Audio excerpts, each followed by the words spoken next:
Hello and welcome to the Total Soccer Show Dortmund v Monaco review special. My name is Daryl Grove and I'm joined by a man who only watches the Champions League for the Christian Pulisic dribbles. It's Taylor Rockwell. Hello. Hello. Kind of not wrong. So Pulisic didn't start this game. He did not. Came in the second half. We're going to talk later about the sort of impact he made and the way he changed the game. We are, but you're not wrong with that introduction. That is part of the reason why I feel like I was slightly not as excited for the first half of this game and then very excited for the second half. Yep. And I mean, it pans out in terms of entertainment, yeah, I believe. I think so. Okay, so Dortmund lost this game 3-2 at home the day after the explosions that caused the injury to Bartra and really obviously shook up the team. I saw some quotes after this game from Nuri Sahin, who also came in at halftime saying, "My head was filled with everything except football in the build-up to this game."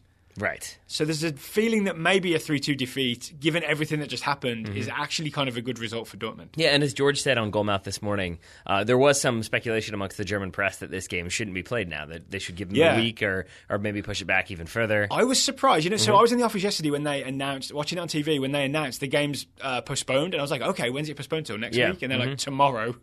And I understand, tomorrow, 6:30. I mean, and I understand why you have to do that from a soccer standpoint because you have fixture congestion. It's going to be really difficult to have Monaco go home and then come back. Oh yeah, the fans were already there, right? We were kind of celebrating the idea yesterday that Monaco fans were welcomed into Dortmund fans' homes and everyone got to stay and watch the game. Yeah, but I think also a lot of the criticism was like, there's no real guarantee that you can ensure the safety. That if you've just had this one bombing attack, who's to say that that's not the precursor to another one? Right. So I think there was some concern about safety, but it seems like everything has gone off without a hitch.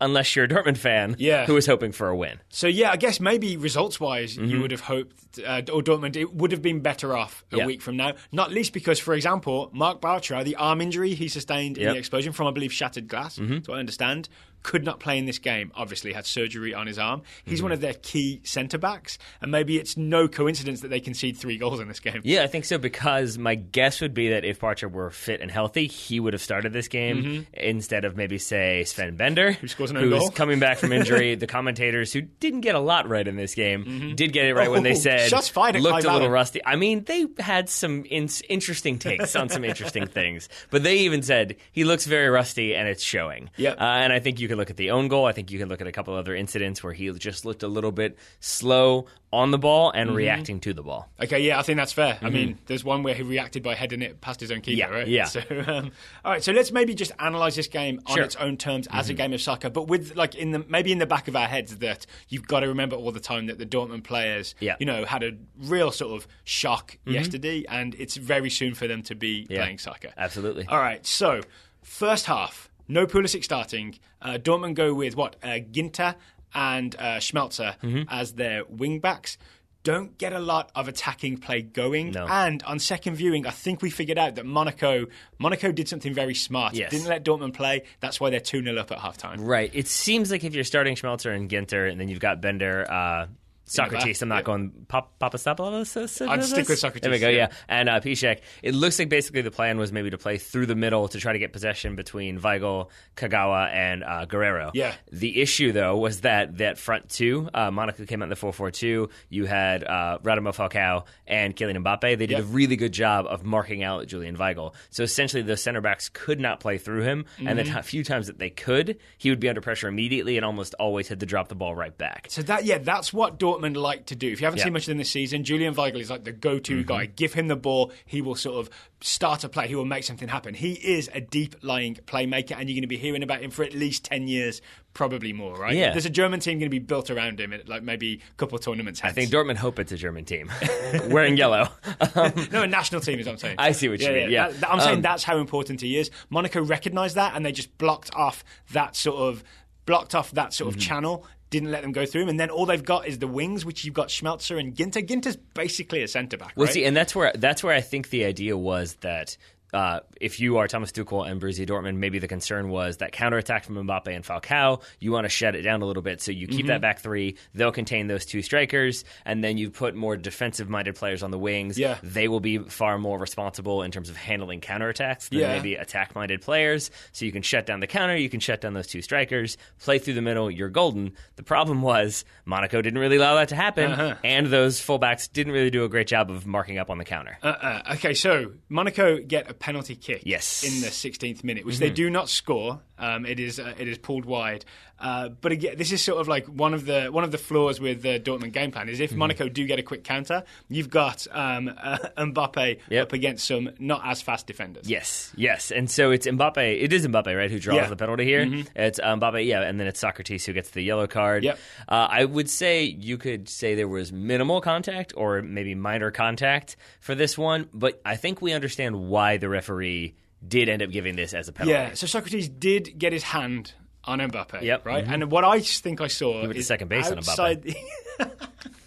He got to second base outside the area. And I think as Mbappe enters You're talking about over his shirt as opposed to under his shirt, is that what you mean? Yeah. I'm in the penalty area. As Mbappe enters the penalty area, I think Socrates then pulls his hand back. He doesn't want to be caught grabbing Mbappe in the penalty area because then it's a penalty kick. Unfortunately, I think you spotted that his movement away makes it look like he's grabbing his jersey. It looks like he has pulled the jersey away. So he does that kind of like dramatic, like, no, I'm not doing anything. But it just so happens that when he does that, he is kind of taking his hand off Mbappe, and Mbappe goes down. So it looks like he's pulled the jersey and messed his momentum. It's kind of like when you're shouting into your cell phone to be heard, but then like the volume drops in the club and you're the only one yelling. Do you know what I mean? Or like a spotlight just comes on Socrates at that moment. Does that happen to you a lot, Joe? You get caught in the club on your cell phone? Most Fridays.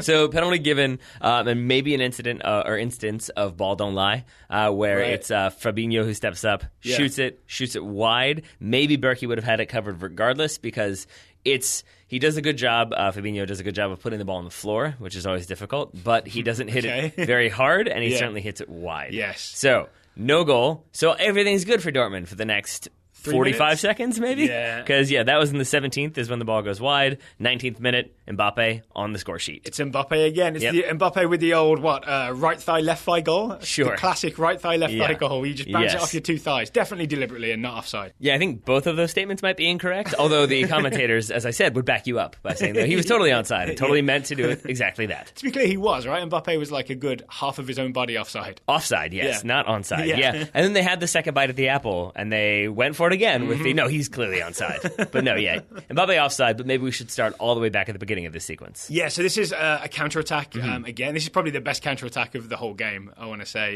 It's Ginter for Dortmund gets forward on the right, crosses the ball in, I think at a second attempt, crosses it in, headed out, and then Bernardo Silva picks it up, and he drives. Oh boy, does he drive. He does. Really, it's probably an 80, 70-yard run maybe in there, holds up some players, and I think the key point here... Is he faster than he looks? Yeah, and especially on the ball. Not bad. And I think because of the quick counter, you have those three center backs very compact. They're all very tightly together, probably in like the span of like 20 yards. You could probably I'd say less than that. Right at the end, they're all like, they can almost all touch each other. But it's because they're trying to close on Mbappe and Falcao. They've clearly been told, don't let the two of them have space to operate.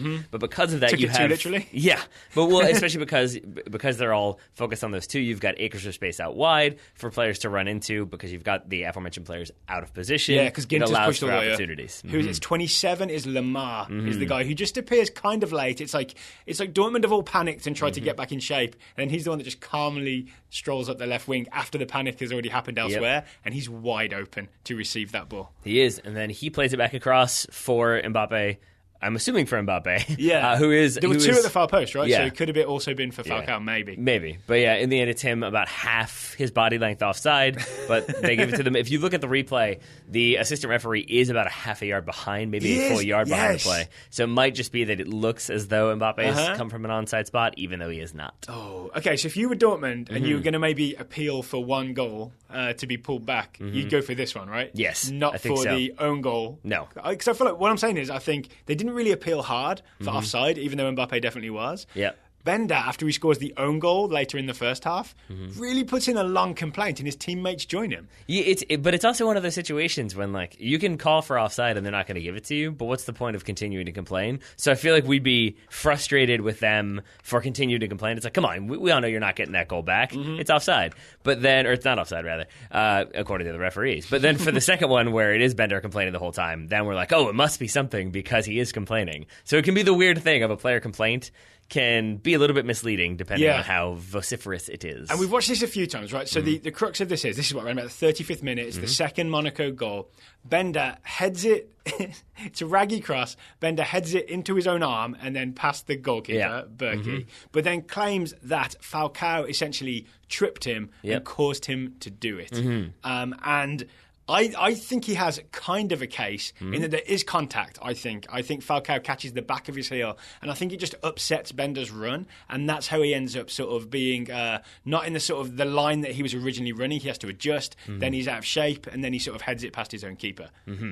And I would disagree completely. Yeah, I know you do. So what's your take on it? Because I think that you're doing a lot of and then if this happens, then this might have happened. And if that happened, then this could have happened. And the reality is, I mean, we've watched this one. I always joke and say we've watched the video 40 times. I've watched this one more than that at this point because... It's like 10 sets of 4 replays? Yeah. I think we've done that. Because I still can't tell if there is even contact on Falcao. It looks...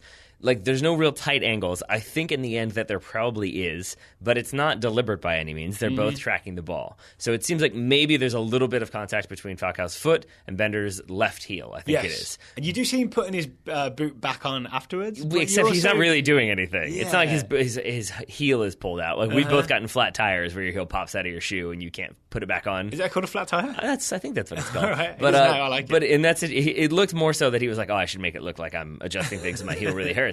Because to your second point, is that I don't see his run change. I don't see that stumble. I don't see that sort of like, oh, boy, I'm off balance. Well, I see him misread the ball. His run does change, and he takes a couple of steps towards the ball, towards the crosses coming in. Then he takes a different angle to sort of to get to the ball. But I think you could argue that maybe that's because he's just originally taken a bad run at the ball. No, that's what I am arguing. Yeah, I think that he has made a series of mistakes here. That I think he's taken the wrong angle, so then he has to adjust, and then he's now in a bad position. So then he tries to make a diving header to make up for his initial bad positioning, and that's what puts into the net. So I think there may have been contact, but I think it does not really impact the run he's making or the angle he's taken. Okay, yeah, and I would say as well, even if there is contact, it's not enough to be a foul, right? Just to touch the back of the heels accidentally when you're like an attacker's run into the box into the back of a defender, it's not enough to like really throw him off. And and especially when they're both playing the ball, like you can have that incidental legs get tangled. That happens all the time.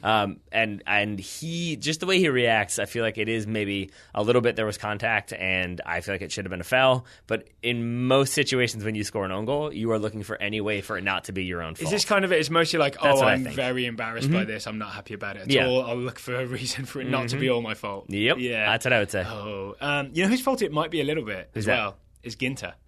Because Ginter, the reason Raggi, the left back, has so much space on the left, I believe, is that Ginter follows Lemar in field way too much. Yep. And in that, so Dortmund play that 3-4-2-1 formation. When you're one of the two wide guys, the whole flank is yours. Yeah. If you vacate it, it's like abandoning your post, essentially, right? If you go for a wander, it's like you're the security guard that just took 10 minutes off. When you come back, everything in the shop has been stolen. Yeah. That's kind of what Ginter did on that wing. Yeah. Except I feel like it's like you get so obsessed with following a person you think might have shoplifted that you forget the people backing the truck. You follow them all the way down to the street. And you forget and you don't notice the person who's backing the truck up to the back of the store to steal everything. That's kind of what's happened, So this is like an Ocean's 11 raid from Monaco, where Lemar's like the decoy and Raggi's the actual thief. Yeah, and that's what happened. I mean, you can see Raggi sort of like maybe 5 seconds before he gets the ball screaming and like gesticulating wildly that he wants the ball because he's wide open in space. So then I think everybody has to scramble and adjust because he's so wide open. And that I think again causes some problems in the back. I've got to as well just I want to remind you of your favourite thing about this goal, which is what Falcao does at the far post. His little because it points to how good of like a predatory striker he is. That even though the ball goes in off of Bender, you can see Falcao go through the motions of scoring the goal. Like he still goes for the instep volley, and you can see on the replay that if Bender had missed that header, Falcao hits that volley. So it was cool to see him still follow through and then celebrate as though he had kind of scored. The path of the ball is landing exactly on the sort of mid-air side foot volley that Falcao is performing just beyond Bender. It's really impressive. Like, one, it's kind of cute in a weird way to see him doing that. But two, it speaks to how a striker of Falcao's caliber is not sort of reactive. It's more like he's already decided what he's doing and has already gone through with the technique. You know what I'm saying? Gone through the mechanics of doing it. I think so. So I think maybe he should be awarded a goal. I think Bender agrees. Bender says, well, and he does get his name on the score sheet. There is another goal from Monaco later on, but first we should talk about halftime. Oh, yeah, halftime. Okay, so it's 2-0 to Monaco at halftime. We spent halftime chanting Pulisic. I'll give you the credit. Pulisic. That was you. But it also really did feel like a game that needed Christian Pulisic because like Ginter wasn't doing as we've like sort of pointed out, not doing a great job on the right wing because he is mostly a centre back, like in my understanding, or a right back maybe, but not an attacking right-sided player. So Dortmund have no thrust.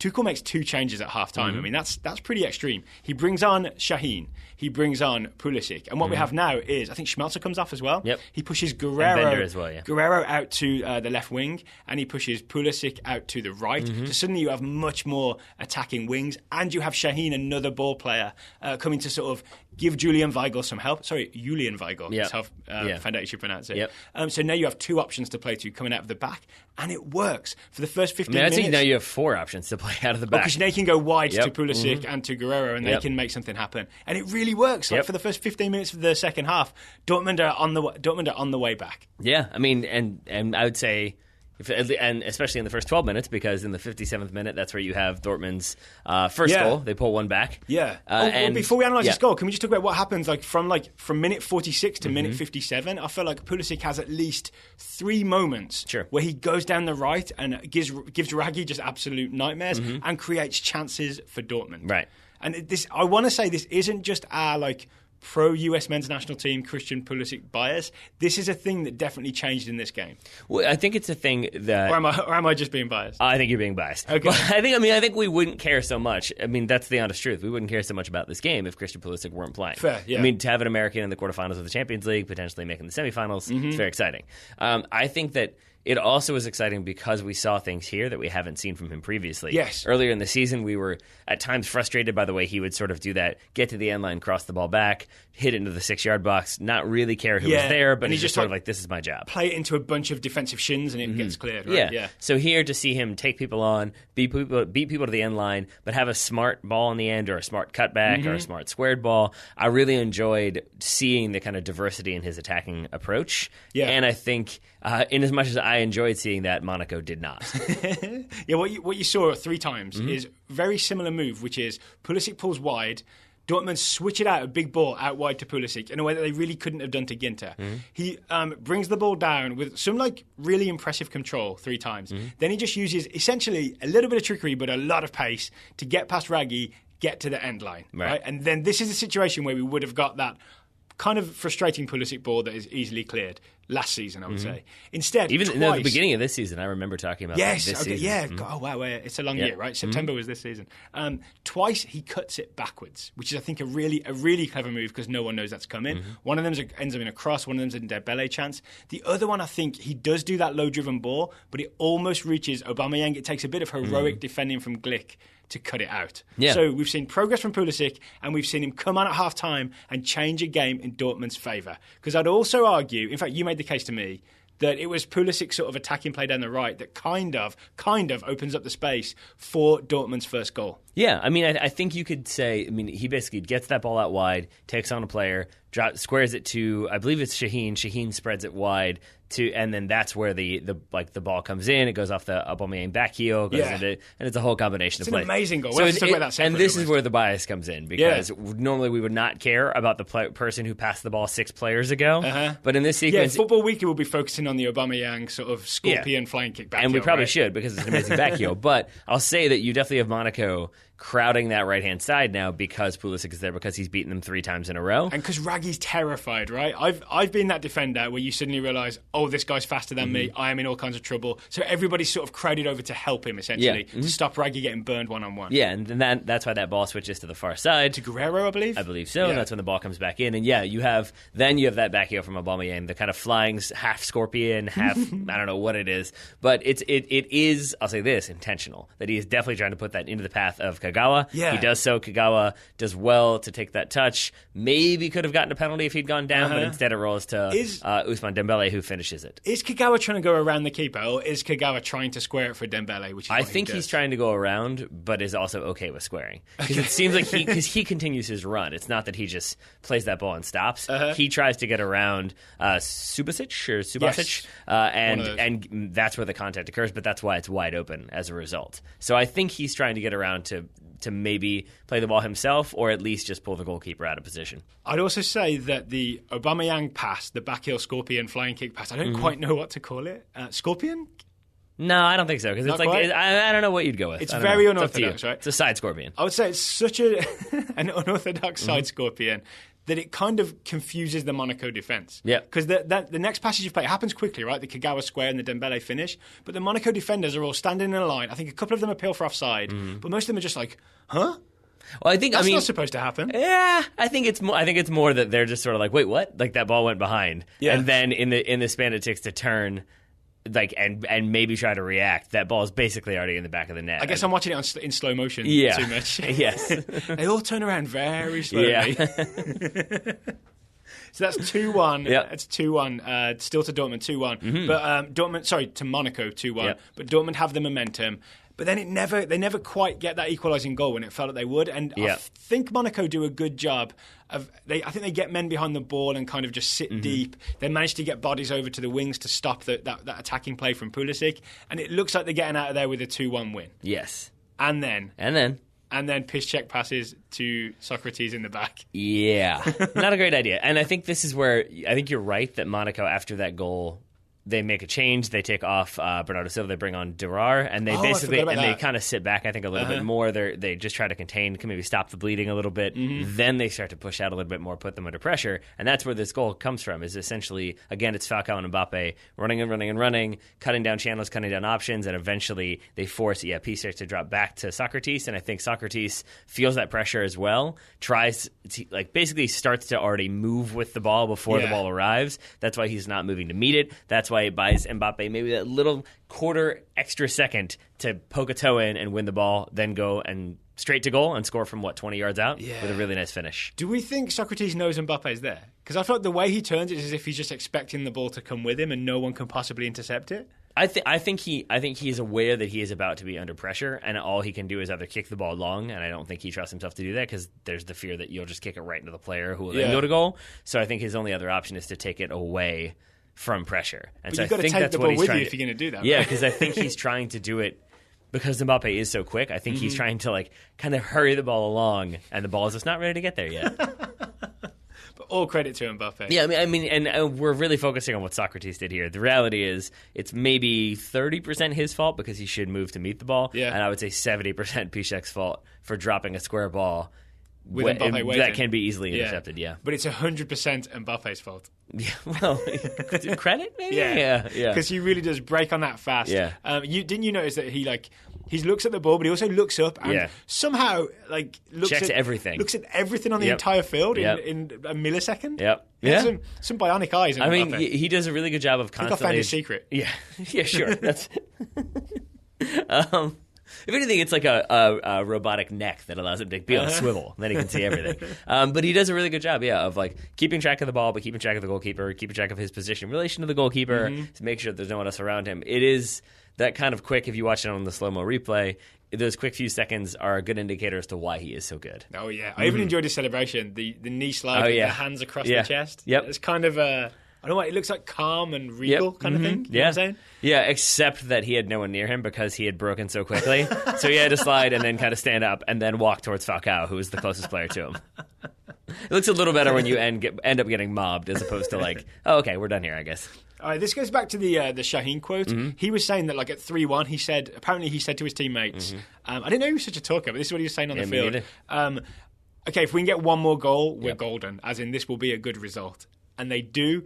And it's Shinji Kagawa. Yeah, it is. Yeah, and kind of from nothing because it is kind of a a scrum. Pulisic gets tackled here, right? Yeah. Pulisic gets tackled and it falls to, I forget who. Oh, it's Sahin again. Sahin plays that ball into the box. And then it's like a kind of a 50-50 ball that I think is a little bit chaotic, but it spills, like Kagawa challenges and then it spills to him. He cuts again, right? And then it's a really nice cut. Yeah, it's a really good cut, and then he finishes to make it 3-2. It's a reminder of just how good Kagawa is now he's back from injury. It's a reminder of why we didn't really expect Pulisic to challenge him for a starting spot at the start of the season. Yeah, I mean, I'll say this. I mean, he was playing centrally, and he did have some moments where he looked a little bit slow. He looked a little bit indecisive. But yeah, I think in terms of the fact that he's playing centrally and doing good things and scoring goals and assisting goals, it makes sense why he probably started this game. I feel like Man United should buy him. Yeah. I do feel bad that he didn't get to show his full his full range of talents in the Premier League. I mean, you know, it's up in the air, I would say, because you could make the argument that he had plenty of opportunities, but maybe the game being built around him didn't suit him. Then you could argue that maybe he didn't get the consistent run of starts. There are many, many different approaches to this. I would say, though, that, he was very philosophical on the Kagawa at Man United. I mean, it's just always difficult because you expect certain players to come in and have that impact, and when they don't, it can be a little bit of a head-scratcher. And I think for a lot of people, including Shinji Kagawa, it was a bit of a head-scratcher. And then he came in at a pretty difficult time, obviously, because he was a Ferguson, brought in under Ferguson, and I think sold by Van Gaal. Okay. So that's 3 managers in 3 seasons. So the meat in that sandwich is the Moyes era. Yes. Put it that way. Which no one wants. The meat in that sad sandwich. Yes. All right, so it finished 3-2 to Monaco on the night. Obviously, 3 really valuable away goals for Monaco. But given the circumstances, not a terrible result for Dortmund. It makes the second leg really exciting. Yeah. Because you're going to have Dortmund going away to Monaco. I believe it's next week, right? It's April 19th, I think. They go away to Monaco. They switch, right? I think so. It should be on a Wednesday because they were supposed to play on Tuesday. Yeah, could be wrong, on a Wednesday anyway. So. Yeah. And so it will be Dortmund attacking away from home. It could be really exciting. Except, I mean, yes, it will be really exciting. 2-0 win, right? 2-0 win will do it. Yes, except I would add that you had 2 players missing for Monaco that are kind of important. You had Mendy, who's the usual starting left back. Yes. He was out with injury, and you had Bakayoko, Timu Bakayoko. I couldn't remember the first name for a second. He bestrides the midfield like a colossus. Yeah, Gianbattino starting in his place. We haven't mentioned much of Gianbattino, and I don't think we will next week either, because I'm assuming Timu Bakayoko will be back and doing big things. It'll be a tougher Monaco that they face. I think so, yeah. Ooh, okay, but we'll be watching. We will indeed. We'll be watching. Okay, so we've recorded this review immediately after this game, which means we haven't seen Bayern Real or Atletico Leicester. The reviews of those games will be out on Thursday. We don't know what's happening in those games right now. I'm assuming it's exciting. I see Taylor looking at his computer screen. Don't tell me, I don't know what you're talking about. But we'll have reviews of those games out tomorrow. Final reminder, today's show is not sponsored by Howler Magazine. But if you do go to shop.howlermagazine.com and use the coupon code TSS, you will get 20% off a Howler Magazine subscription. It's the best possible deal out there, and it expires end of day this Friday. So take advantage this week. All right. Taylor Rockwell, thank you for taking the time to talk to me today. Right back at you, buddy. Listeners, thank you for listening, and we'll be back again tomorrow with the rest of our Champions League review.